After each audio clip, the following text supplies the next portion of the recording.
દરેક મુશ્કેલીઓથી લડતા શીખો. આંસુઓને પીને હસતા શીખો. આંસુઓને પીને હસતા શીખો. રાખી ઉમંગ લક્ષ્યને પામતા શીખો. રાખી ઉમંગ લક્ષ્યને પામતા શીખો. આ દુનિયા તો મુશ્કેલીઓનો સાગર છે. આ દુનિયા તો મુશ્કેલીઓનો સાગર છે. તેમાં ડૂબીને બહાર નીકળતા શીખો. આ સુવિચાર દ્વારા આપણને આપણા જીવનનું મહત્વ દર્શાવવામાં આવ્યું છે. આપણા જીવનમાં આપણે જ્યાં જઈએ ત્યાં ડગલે ને પગલે દરેક જગ્યાએ નાની હોય કે મોટી મુશ્કેલીઓ તો આવે જ છે. અને મુશ્કેલીઓ એકલી નથી આવતી, તેની સાથે તેનો ઉપાય લઈને જ આવે છે. હંમેશા આપણે મુશ્કેલીઓથી લડતા શીખવાની જરૂર છે, ના કે તેનાથી ડરીને ભાગી જવાની જરૂર છે. આપણે મુશ્કેલીઓથી લડીને આગળ વધવાનું છે.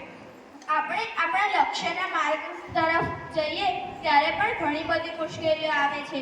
તે મુશ્કેલીઓ આપણને આપણા